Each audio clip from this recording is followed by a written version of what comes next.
아멘. 오늘 에베소서 2장 1절로 10절 말씀을 통해서 행복한 삶을 위하여 봉사의 삶을 사십시오 라는 제목으로 하나님 말씀 증거하겠습니다. 행복한 삶을 위하여 시리즈 10번째 시간입니다.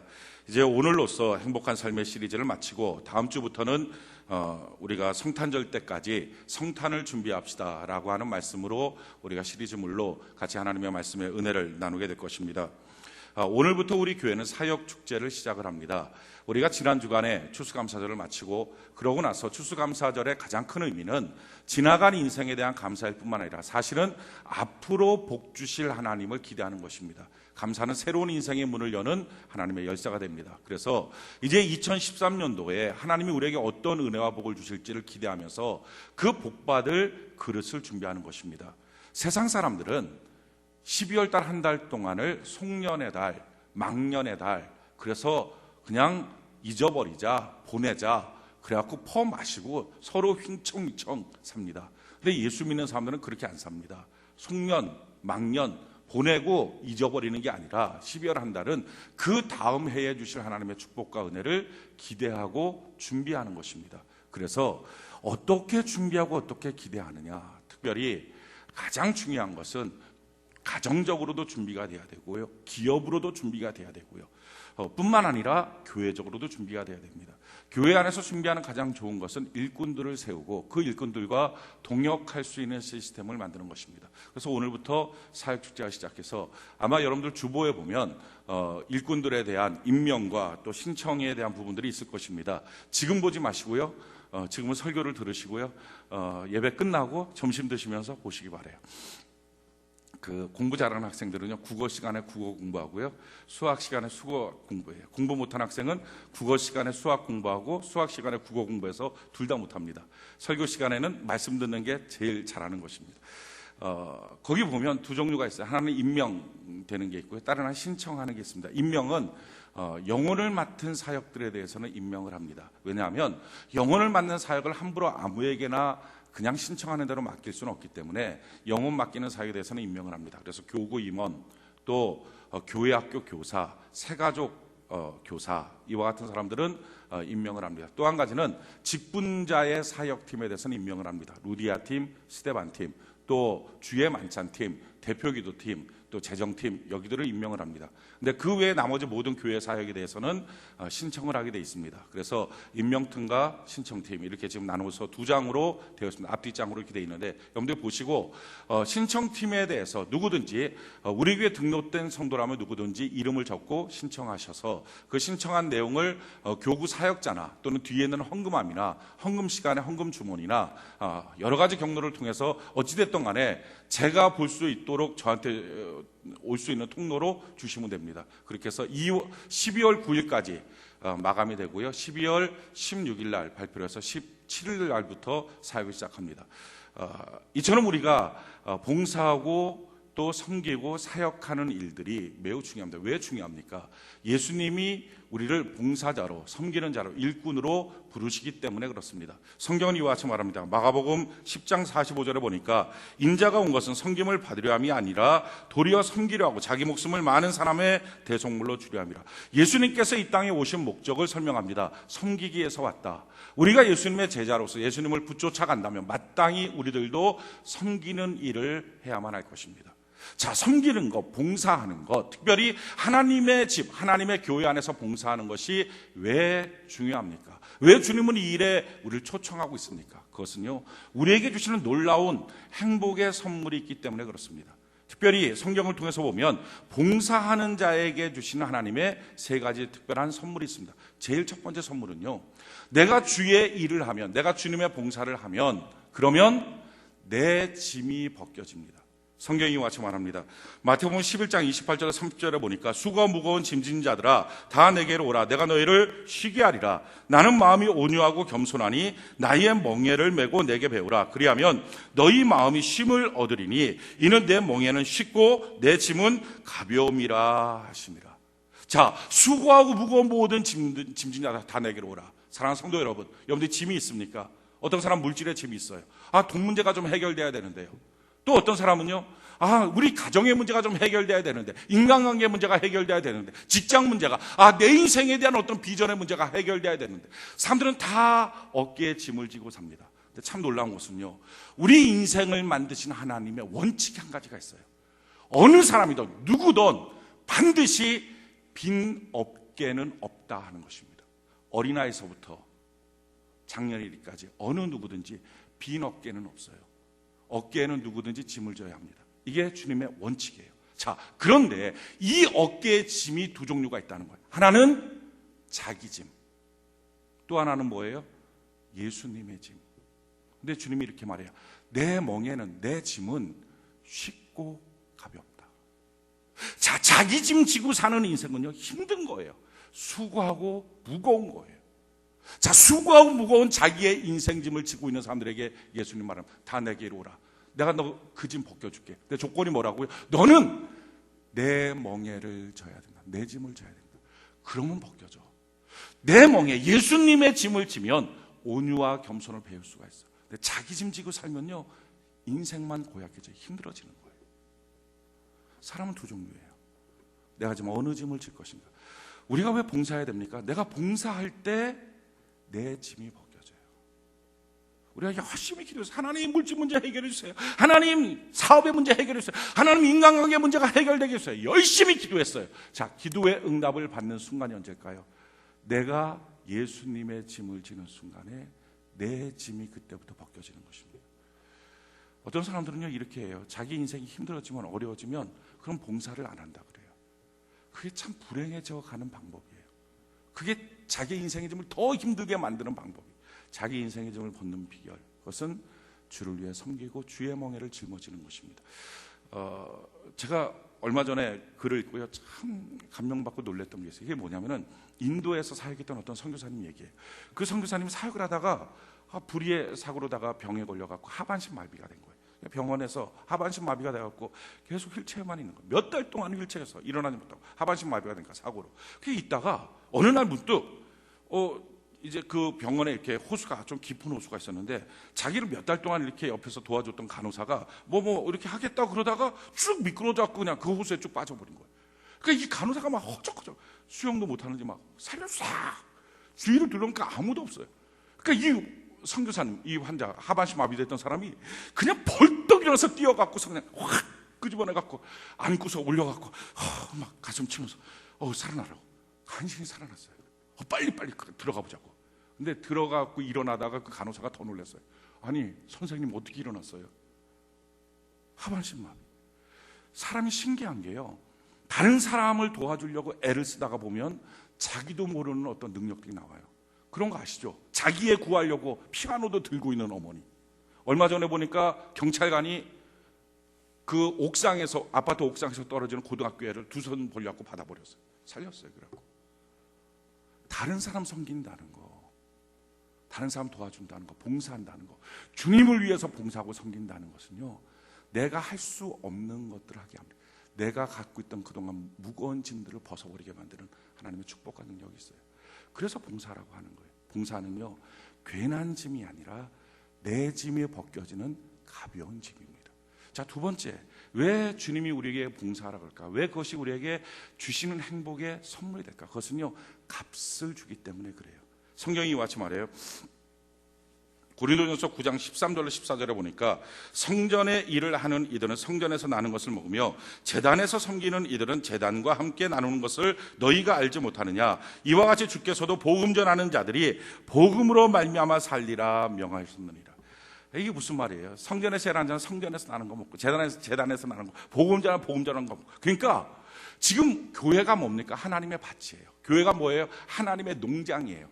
그 농장에서 우리들을 불러서 일을 시키는 거예요. 자, 은혜의 하나님, 축복의 하나님, 좋으신 하나님께서 일 시킬 때 일 시키고 난 다음에 입 닦을까요? 그렇지 않아요. 왜 일 시킬까요?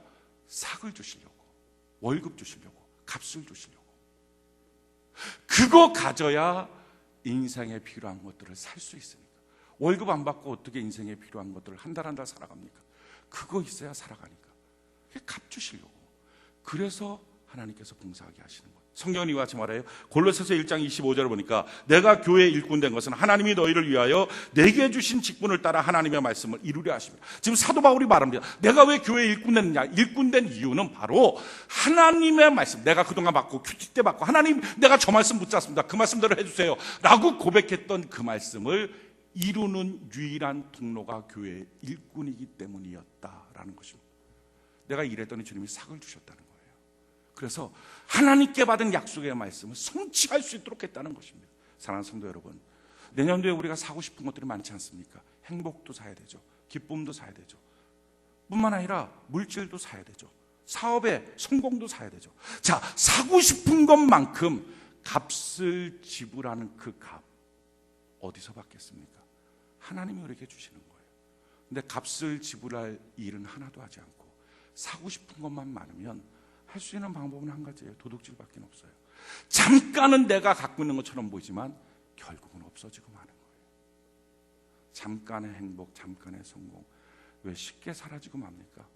없어지고 마는 거예요.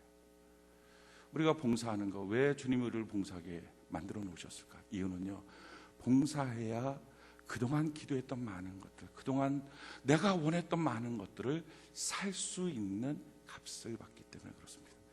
자, 주님이 우리에게 왜 봉사라고 할까요? 세 번째 봉사라고 하는 이유는요, 봉사를 통해서 우리가 성숙되기 때문에 그래요. 성경은 이와 같이 말합니다. 에베소 4장 11절로 14절을 보니까 그가 어떤 사람은 사도로, 어떤 사람은 선지자로, 어떤 사람은 복음 전환자로, 어떤 사람은 목사와 교사로 삼으셨으니 이는 성도를 온전하게 하여 봉사의 일을 하게 하며 그리스도의 몸을 세우려 하십니다. 자, 주의 몸된 교회 안에서 반드시 해야 될 게 뭡니까? 성도가 온전해지는 것, 그리스도의 몸을 세우는 것, 또 한 가지가 뭐예요? 봉사의 일을 하게 하는 것. 자, 등록된 모든 성도들은요, 뭘 해야 됩니까? 봉사의 일을 해야만 합니다. 그렇게 하는 교회가 성경적 교회. 어떤 사람은 그런 얘기 안 하고 그냥 편하게 내 마음대로 조용히 숨어서 다니는 교회, 편한 교회 아닙니까? 편한 교회가 아니라 비성경적 교회입니다. 성경은 뭐라고 말하고 있어요? 성도들이 봉사의 일을 하도록 해야만 한다. 자, 왜 봉사일을 해야 됩니까? 이렇게 말하는 거예요. 13절 14절에 보니까 우리가 다 하나님의 아들을 믿는 것과 아는 일에 하나가 되어 온전한 사람을 이루어 그리스도의 장성한 분량이 충만한 데까지 이르리니 이는 우리가 이제부터 어린아이가 되지 아니하여 사람의 속임수와 간사한 유혹에 빠져 온갖 교훈의 풍조에 밀려 요동하지 않게 하람이라. 자, 무슨 말입니까? 어린아이가 그리스도의 장성함을, 성숙한 성도가 되기 위한 방법, 그게 바로 봉사라는 것입니다. 성경은요, 지금 우리가 모여있잖아요. 예배드리잖아요. 예배드리는 성도들을 크게 세 가지로 구분을 해놨어요. 그 세 가지가 뭐냐? 고린도전서 2장 14절 15절에 보니까 이렇게 말해요.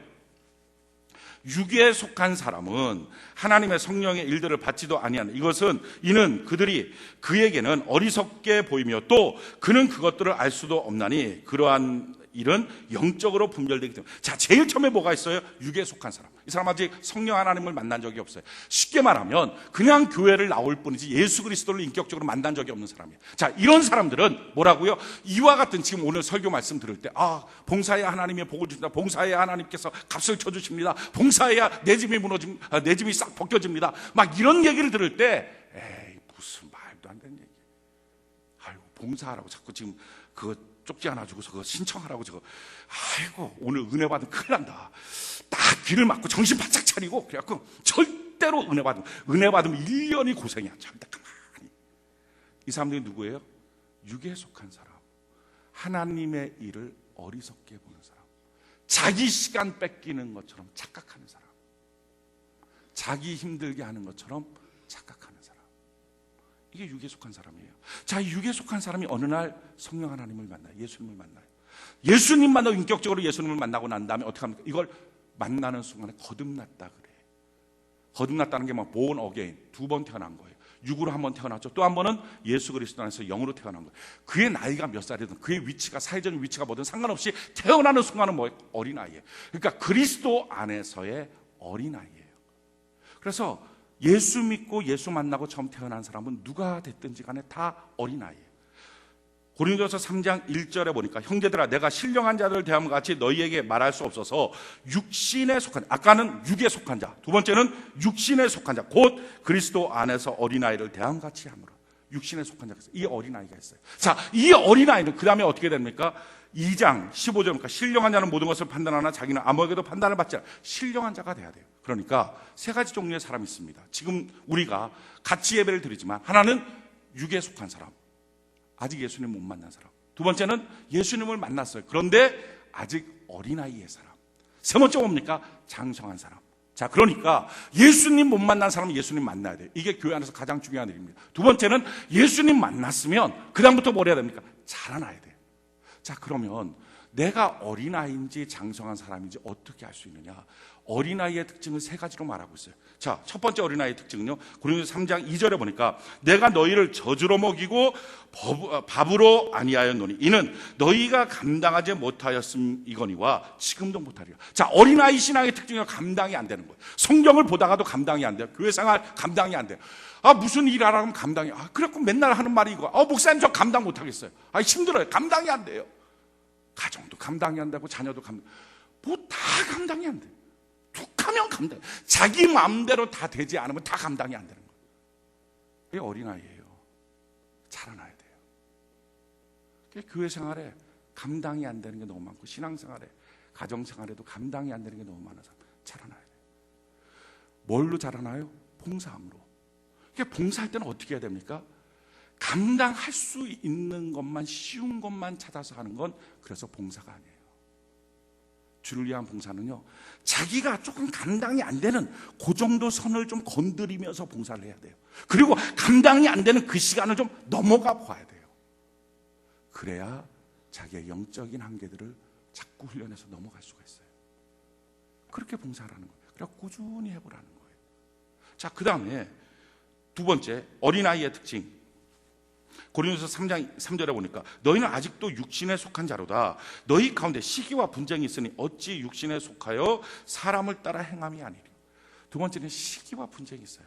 그러니까 미운 사람이 항상 있어요. 집에도 미운 사람 하나 꼭 있고, 교회 나가도 꼭 미운 사람 있고, 회사 가도 미운 사람 있고, 어디에 가든지 미운 사람이 있는. 그래갖고 이 회사 너무 미운 사람이 있어갖고 다른 회사 옮기면 또 거기서도 또 얼마 안 있어 미운 놈이 하나 또 생기고. 그러니까 어디를 가든지. 사랑하는 성도 여러분, 혹시 그런 사람 있습니까? 이게 뭐예요? 이게 믿음의 아직 어린 자예요. 성숙해야 돼요. 교회에서 봉사하면요, 봉사하는 가운데 미운 사람 생깁니다.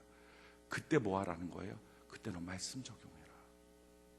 사랑할 수 없을 때 사랑하겠습니다라고 하는 사랑에 대한 명령을 갖고 순종하려고 애를 써봐라. 그때 하나님이 위에서부터 사랑을 부어주신다. 그 부음받은 사랑으로 성숙한 자가 된다는 거예요. 봉사는 우리를 성숙하게 만드는 거예요. 자, 세 번째 어린아이의 특징은 어떤 특징이냐면 4절에 보니까 어떤 이는 말하되 나는 바울에게로 하고 다른 이는 나는 아볼로에게로 하니 너희가 육의 사람이 아니에요. 이게 세 번째 특징은 뭐냐면은 사람 따라다녀요. 교회 말씀 따라다니고 예수님 따라다녀야 되는데 난 저 사람 좋아. 저 사람이랑 맨날 같이 있을 거야. 난 저 사람 싫어. 저 사람 있는 곳에 난 안 가. 수없이 사람 말에 따라서 흔들리고 왔다 갔다. 봉사하다 보면요, 사람한테 치여요. 어떤 사람 전혀 생각지도 않았던 사람이 옆에서 힘이 되기도 하고요. 또 어떤 경우는 정말 믿고 의지했던 사람이 뒤통수 치기도 하고요. 그러면서 점점 뭘 합니까? 사람보다는 그 사람 뒤에서 역사하시는 주님을 바라봐요. 그래서 성숙하는 거예요. 그래서 봉사는요, 조금 더 꾸준히 해야 되고, 조금 더 자기가 감당하기 좀 힘든 걸 해야 되고, 그래서 봉사는 자기의 한계 수치를 조금만 더 지나가 봐야 돼요. 그래야 기도가 나오고 그때부터 위로부터 보시는 은혜가 있습니다. 봉사하는 이유가 뭐예요? 성숙함. 봉사하는 이유가 뭐예요? 값을 주시니까. 그 값을 갖고 사는 거예요. 그러니까 그 값을 갖고 1년 내내 하나님 앞에 기도하고 응답받을 내 자원이에요. 하나님, 내가 주님 앞에 이렇게 섬기잖아요. 느헤미야가 맨날 기도하는 게 뭐예요? 하나님, 내가 주님 앞에 이런 선한 일 했잖아요. 그러니까 하나님 이 응답 주세요. 값이라고요. 값. 주의 것을 살 수 있는 값. 우리가 왜 주 앞에 봉사합니까? 내 짐이 벗겨지니까. 중요한 것은요, 그런데 아무렇게나 하는 게 아니라, 봉사는 하는 것도 중요하지만 더 중요한 것은요, 제대로 하는 게 중요합니다. 자, 그럼 봉사를 제대로 어떻게 할 것인가? 오늘 성경 본문 한번 볼까요? 어떻게 하는 것이 봉사는 제대로 하는 건가? 에베소서 2장 1절로 3절 같이 한번 볼까요? 에베소서 2장 1절로 3절, 1절로 3절 우리 같이 한번 한 목소리 한번 읽어봅시다. 시작. 그는 허물과 죄로 죽었던 너희를 살리셨도다. 그때 너희는 그 가운데서 행하여 이 세상 풍조를 따르고 공중의 권세 잡은 자를 따랐으니 곧 지금 불순종의 아들들 가운데서 역사하는 영이라. 전에는 우리도 다 그 가운데서 우리 육체의 욕심을 따라 지내며 육체와 마음에 원하는 것을 하여 다른 이들과 같이 본질상 진노의 자녀이었던. 자, 우리가 예수 믿기 전에, 구원받기 전에 우리의 삶의 모습을 성경은 뭐라고 말합니까? 내 마음이 원하는 대로, 내 육체가 원하는 대로. 근데 그 마음은 뭐예요? 세상 사람들이 하고 있는 대로, 많은 사람이 하는 대로 살았다는 거예요. 쉽게 말하면 내 마음대로 살았어요. 결혼도 내 마음대로, 사업도 내 마음대로, 가정도 내 마음대로, 자녀 교육도 내 마음대로, 내가 하고 싶은 대로. 근데 그 내가 하고 싶은 대로가 뭐예요? 많은 사람이 하고 있는 걸 한번 보면서 세상 풍속 따라서. 그러니까 우리가 모르는 동네 가고서 식사할 때 식당 어디 들어갑니까? 방법이 한 가지 있잖아요.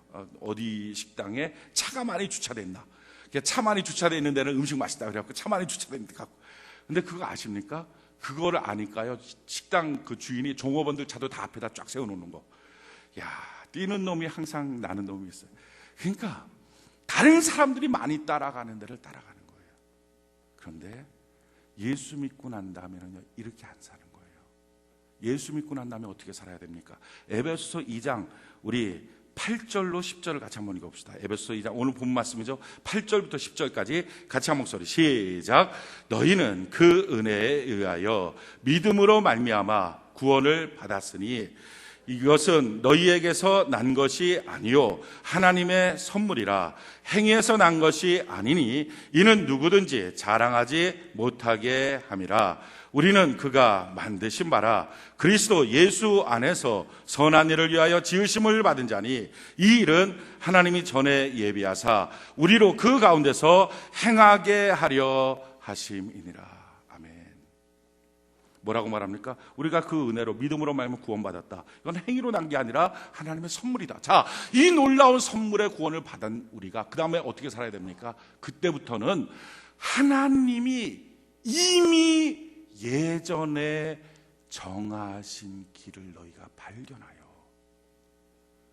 너를 향한 하나님의 계획과 목적을 발견하여 너를 향한 하나님의 사명을 발견하여 무엇으로? 주의 말씀을 통하여 발견하여 그 길로 행하게 하는 것. 이게 예수 믿는 삶이에요. 내 마음대로가 아니라 다른 말로 바꿀까요? 말씀대로 사는 삶.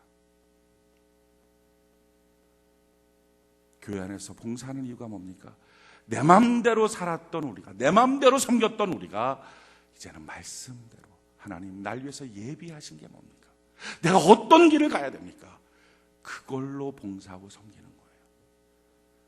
우리가 제대로 봉사한다는 말은 이것입니다. 내 마음대로 봉사하는 게 아니라요, 말씀대로 하는 거예요. 교회 나와서 여전히 우리가 내 마음대로 사업하니까 사업이 꼬이는 거예요. 말씀대로 해야 되는데. 가정생활 자녀 양육하는 거 내 마음대로 하니까 자녀가 어긋나는 거예요. 말씀대로 해야 되는데. 직장생활 내 마음대로 하니까 안 되는 거예요. 그게 본질상 진노예요. 말씀대로 해야 되는데 주님이 예비하신 길로 해야 돼요. 하늘에서 이룬 뜻, 하나님 내가 땅에서 이루기 원한다고 하늘에서 이룬 하나님의 말씀, 날 향한 계획들을 알아서 그 길로 가는 거예요. 그래서 교회 봉사는요, 내 마음대로 하면 안 돼요. 말씀대로 해야 돼요. 성경에 보면 이렇게 말씀하고 있어요. 사도행전 2장 42절에 보니까 그들이 사도의 가르침을 받아 서로 교제하며 떡을 떼며 오로지 기도하기를 힘쓰니라.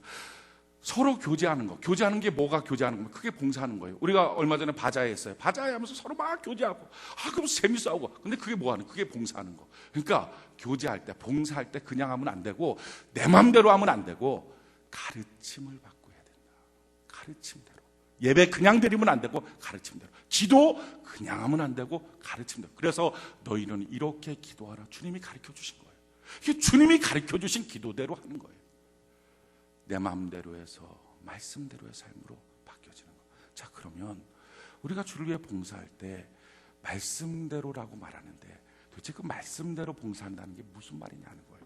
우리 한번 성경 한 구절 찾아봅시다. 디모데후서 2장을 우리 한번 다 같이 한번 찾아봅시다. 디모데후서 2장 1절 7절. 혹시 성경을 갖고 오지 않으신 분들을 위해서 우리 한번 띄워주세요. 제 얼굴은 지워주시고요. 성경만 크게 보여주세요. 성경을 보여줄 때는요, 성경만 아주 크게 보여주세요. 디모데후서 2장 1절로 7절.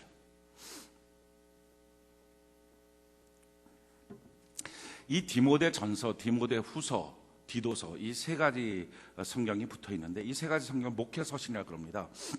이 목회서신은 무슨 얘기냐면은 교회에서 사역할 때 어떻게 사역해야 되느냐, 이 내용을 설명한 것이 디모데전서, 디모데후서, 디도서예요.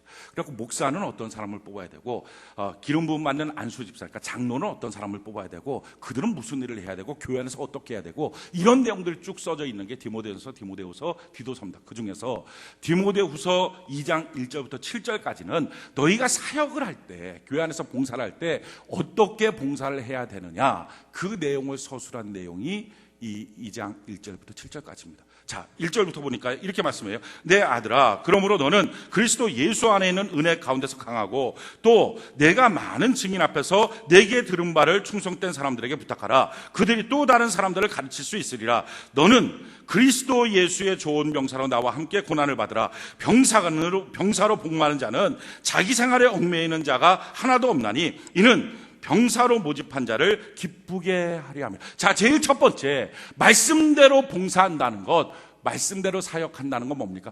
그리스도의 좋은 군사처럼 하는 것이다. 이 그리스도의 좋은 군사처럼 하는 게 뭐예요? 나를 모집한 자를 기쁘시게 하기 위해서 자기 생활에 얽매이지 않는 것이다 라는 거예요. 그러니까 너무 자기 생활 위주로 살지 말라고요. 너무 자기 생활에 얽매이지 말라고요. 그래야 말씀대로의 봉사. 자, 그러면 너무 자기 생활에 얽매이지 않는 거를 한마디로 성경이 뭐라고 표현해요? 병사로 복무라는 거예요. 이 복무가 뭡니까? 근무하는 거. 우리가 회사에 다녀요. 회사에 근무해요. 자, 그럼 회사에 근무하는 사람이요, 아침에 느닷없이 사장님한테 하잖아요. 사장님, 저 오늘 회사 못 가요. 왜? 무슨 일 있어? 집에 무슨 일 있어? 아니요, 저 오늘 집사람이랑 같이 놀러 갈 거예요. 전화 끊어요. 내일 갈게요. 이런 거 생각이나 해보셨습니까? 회사에서 근무하는 사람은요, 이런 상상도 못해요. 그런데요, 주님 앞에 일하는 사람은, 주 앞에 예배 드리는 사람은 어떻게 합니까? 오늘 날씨 좋네? 오늘 교회 가지 말고 놀러 가자. 봉사는 뭐 다음 주에 하자. 놀러 가자. 그걸 뭐라 그래요? 너 마음대로 하는 봉사. 말씀대로의 봉사가 뭐예요? 최소한 하나님께 하는 봉사를 회사에서 복무하는 것처럼 근무하는 수준만 해도 말씀대로 하는 봉사다라는 거예요. 뭐 혹시 또 요즘에는 뭐라고 말하기가 겁나요. 말하면 자기에게 해당되는 것 같으면 그냥 마음을 바꿔요. 빨리. 그게 훨씬 편해요. 거기서 꽁 하고 그러지 말고. 회사다 아침에 전화하는 거예요. 사장님, 왜? 무슨 일? 저 오늘 회사 못 가. 왜? 교통사고 났어. 그럴 수 있죠. 애가 다쳤어. 무슨 일이야? 저 오늘 김장하러 갈 거예요. 전화 끊어요. 상상이나 됩니까? 근데 교회 생활은요, 김장한대요. 하지 말라는 거 아니에요. 김장하십시오. 토요일 날 하면 되잖아요. 자기 생활에 얽매이지 않는다는 것은요, 시간 조율하라는 거예요. 조율할 수 있잖아요. 조율이 안 되는데요. 정말 힘든데요. 그때밖에 딱 안 나는데요.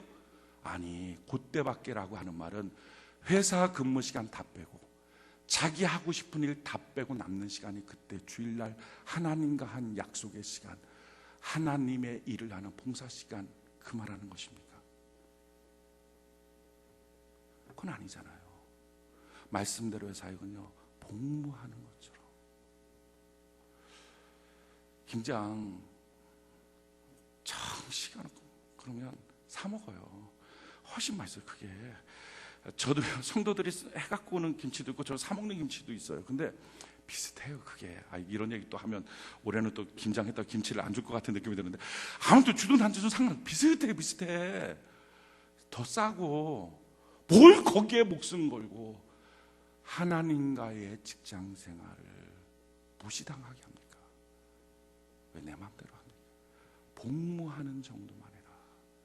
그러면 말씀대로 하는 것이다. 예배 드리는 거예요. 복무하는 정도만 하자. 급한 일 생길 수 있어요. 병원 갈 수 있어요. 주일 성수라고 하는 건요, 평생에 한 번도 안 빠진다, 이런 건 아니에요. 주일 성수는요, 신앙의 고백이고 정신이에요. 직장 생활 하다가도 불의의 사고 나서 병원에 급하게 갈 수 있죠. 그때는 못 간다고 얘기하면 통하겠죠. 그러니까 최소한 너가 사장님과 얘기해서 통할 정도의 이유라면 그럼 된다. 근데 그런 거 엉강생신 생각도 못하는 거를 하나님께 하고 있다면 그건 너 마음대로의 봉사다. 자, 두 번째, 하나님 앞에 말씀대로의 봉사라고 하는 것을 이렇게 말해요. 5절에 보니까 경계하는 자가 법대로 경계하지 아니하면 승리자의 관을 얻지 못하고. 두 번째 뭡니까? 경계하는 자가 법대로 해야 된다. 원칙대로 해야 된다. 자, 축구하는 사람은요, 머리하고 몸하고 발만 써야, 팔 쓰면 안 돼. 이거는 다 손을 쓰면 골키퍼만 쓰는 거예요. 그러니까 머리하고 몸하고 발로만 써서 막 공 몰고 가야 돼. 근데 어떤 사람이 이거 왜 이렇게 해요? 힘들게 공 잡고서 끌어안고 뛰어가면 훨씬 빠르죠. 더 잘하겠죠. 하지만 더 잘하는 게 필요 없다는 거예요. 교회 봉사는요, 잘하려고 하지 마세요. 원칙대로 하는 거예요. 말씀대로 하는 거예요. 더 잘할, 저는 이렇게 할 거예요. 이렇게 하는 게 더 잘할 수 있어요. 이렇게 하는 게 모임을 더 잘 인도할 수 있어요. 이렇게 하면 사람들이 더 좋아해요. 아니요. 일 더 잘하는 게 중요한 게 아니라 내가 말씀의 체질로 바뀌어지는 게 중요한 거예요. 이게 봉사예요. 말씀대로의 봉사는 원칙대로 하는 거. 경기자가 법대로 해야 된다. 그러니까 교사들은 이렇게 하십시오. 그럼 그냥 그대로 하십시오. 교구장은 이렇게 해야 됩니다. 그럼 그렇게 하십시오. 팀장들은 이렇게 해야 됩니다. 팀원들은 이렇게 그냥 그대로 저는 그냥 이렇게 하고요. 왜 꼭 그래야만 돼요? 하지 말고요. 더 좋은 안건들이 있으면 몰라요. 그런데 그거 말고 이거 말고 이렇게 왜 거기서 하나님과 딜을 합니까? 그거 말고요. 그냥 원칙대로 내가 말씀의 체질로 바뀌어지도록 하는 거. 이게 봉사예요. 세 번째 하나님 앞에 봉사는 어떻게 해야 되느냐? 6절에 보니까요, 수고하는 농부가 곡식을 먼저 받는 것이 마땅하니라. 여기서 수고라고 하는 단어의 뜻은요, 기가 막혀요. 잘 안 보는 데서 하는 수고를 말하는 거예요. 그러니까 봉사는요, 잘 안 보는 데서 사람들의 눈에 띄지 않고 하나님만 아시는 것, 이런 봉사를 하는 것에서부터 하나님의 응답이 먼저 내려와요. 그러니까 보이는 데서 많이 하는 봉사는요, 다 끝물이에요. 끝에 와요. 그러니까 안 보이는 거, 예를 들어서 식당 봉사, 그거 누가 하는지 압니까? 여러분들 가서 먹기만 하잖아요. 누가 그렇게 힘들게 했는지 모르잖아요. 그런 봉사. 방송실 봉사, 언제 저기 올라가고 저거 하고 있는지 여러분들 누구 압니까? 누가 저기 앉아 있는지도 압니까? 몰라. 방송실 봉사, 차량 운행 봉사, 또 뭐 교사하는 봉사. 일부 예배 교사하는 거, 2부 예배 사람들 전혀 만날 길이 없잖아요. 교사하는 봉사, 또 뭐예요? 뭐 주차 관리, 추운데. 그러니까 여름에는 덥고 겨울에는 춥고 이런 봉사, 여름에는 시원하고 겨울에는 따뜻하고 이런 거 봉사 말고, 아무튼 이렇게 좀 힘들고 수고하고 남들이 안 보고 토요일 날 청소하는 봉사 등등. 다른 사람 눈에 안, 꽃꽂이 봉사, 꽃만 보이지 사람이 안 보이잖아요. 이런 거. 그러니까 아무튼 사람들은 잘 모르고 하나님만 아시는 봉사, 이게 먼저 복을 받는다. 사람들 눈에 자주 띄는 건 끝물, 끝에 가서 별것 아닌 거. 그러니까 어떤 거예요? 찬양단,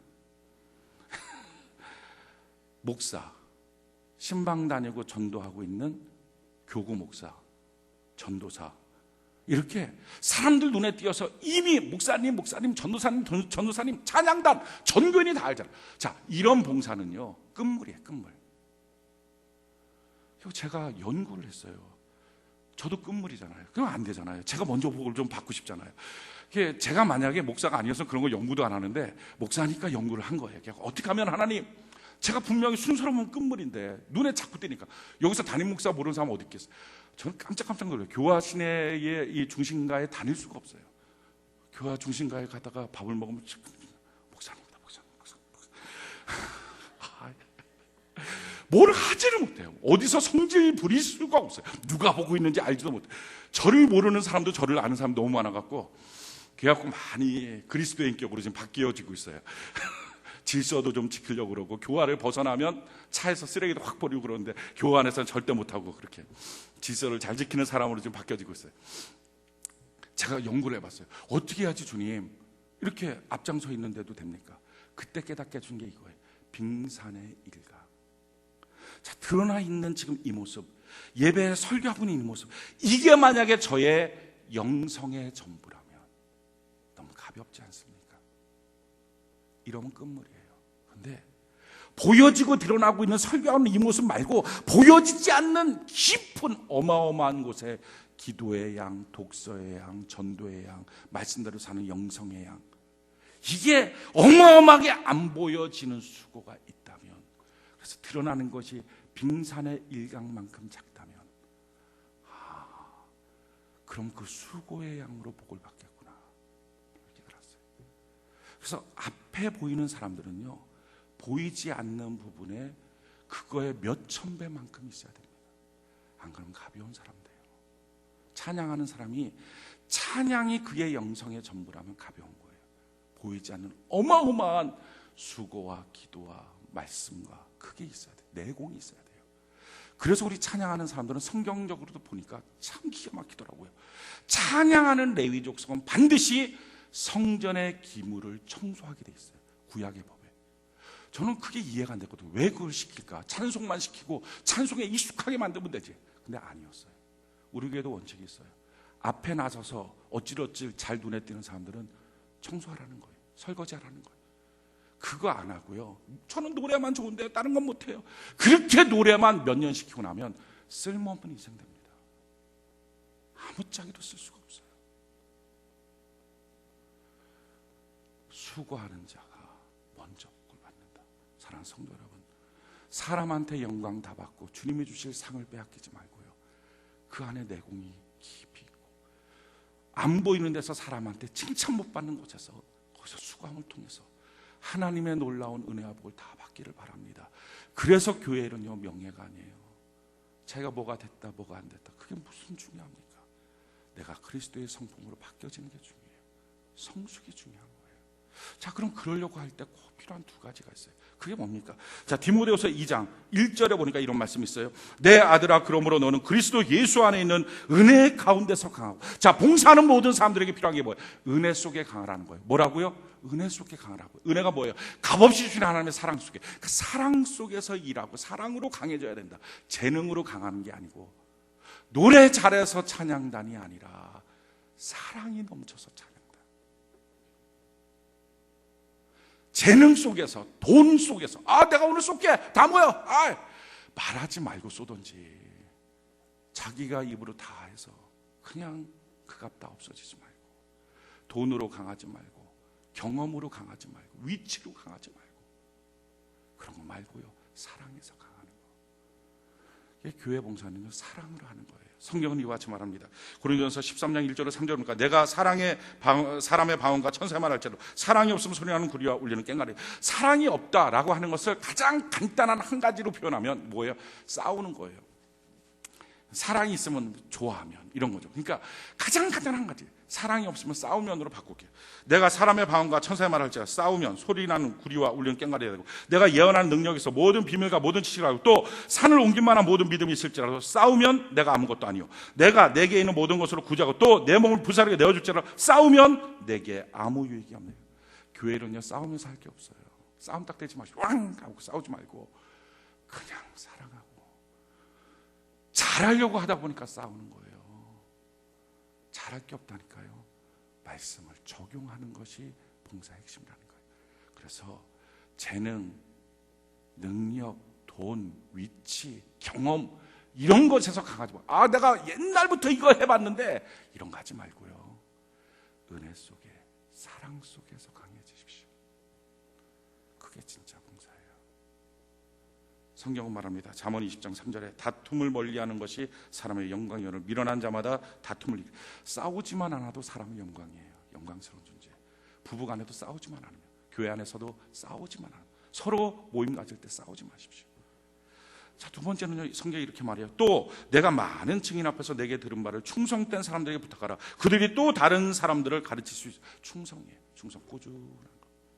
아까도 말씀드렸죠. 성숙하기 위해서는요, 부딪힌다니까요. 감당이 안 되는데 부딪히고요, 다른 사람들과의 미움과 다툼 속에 부딪히고요, 자기 성질 속에 부딪히고, 자기 인생의 한계 속에 부딪힌다고. 부딪힐 때마다 그만둬 버리면 그럼 성숙이 없잖아요. 그것까지잖아요. 그 그때 좀 꾸준히 하는 거예요. 좀 더 가보는 거예요. 주님 앞에 기도하고 부어주세요. 기도해보는 거예요. 부어주신 그 사랑, 부어주신 그 은혜, 부어주신 그 능력, 부어주신 그 물질로 조금 더 성숙해지는 거예요. 꾸준히 끝까지 주님을 사랑하며 섬겨가십시오. 이 세상에서 제일 행복한 사람이 누굴까요? 예수님이겠죠. 우리가 만약 신뢰를 무릅쓰고 예수님한테 물어보는, 예수님 정말 이 세상에서 제일 행복한 사람이 예수님일까요? 그럼 예수님이 이럴 거예요. 빙그레 웃으면서, 야, 나 말고 누가 있겠니? 내가 제일 행복한 사람. 예수님이 왜 제일 행복한 사람일까요? 하나님이 땅에 보내시고 난 다음에 하라고 하신 모든 것을 다 했으니까. 하늘에서 이룬 뜻을 100% 완수시킨 사람입니다. 하는 동안에 어려움도 많았겠죠. 근데 그 어려움 속에서도 그걸 감당할 때 얼마나 행복했을까. 이 예수님에 대해서 가장 잘 표현한 사람은요, 윤동주 시인이 별을 해는 방. 저는 윤동주 시인의 십자가라고 하는 시를 보고요, 정말 깜짝 놀랐어요. 야, 이 세상에 존재하는 모든 신학자들이 하지 못한 예수님의 사역, 예수님의 모습에 대한 가장 강력하고 정확한 정의를 했다 생각을 했어요. 그 십자가라는 시가 이런 시예요. 괴로웠던 사나이 행복했던 예수 그리스도에게처럼. 다시 읽어드릴까요? 괴로웠던 사나이 행복했던 예수 그리스도에게처럼 내게도 십자가가 허락된다면 모가지를 들이우고 꽃처럼 피어나는 피를 이 어두운 하늘 밑에 조용히 흘리겠습니다. 예수님이 누구예요? 괴로웠던 사나이. 그런데 역설적으로 가장 행복했던 예수 그리스도.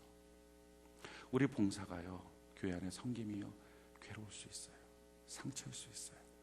그런데 그게 가장 행복한 순간이 될 것입니다. 오늘부터 저는 여러분들이 그리스도의 일꾼으로, 사역자로, 말씀대로의 사역으로 잘 섬겨가는 은혜가 있기를 예수님 이름으로 축원해 드립니다.